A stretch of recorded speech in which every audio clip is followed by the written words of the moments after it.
আজ আমি ডিম রান্না করছি আলু দিয়ে।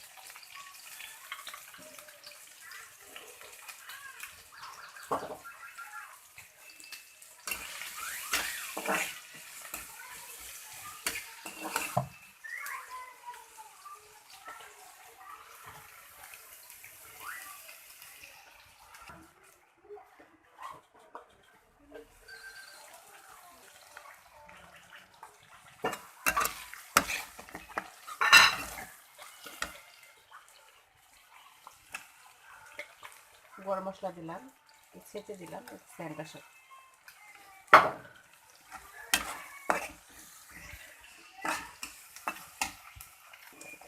হয়ে গেছে আমি মশলা অ্যাড করে দিয়েছি।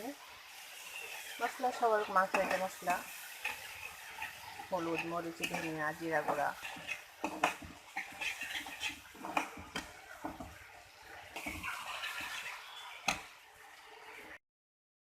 এই হলো আমার ডিমের কারি।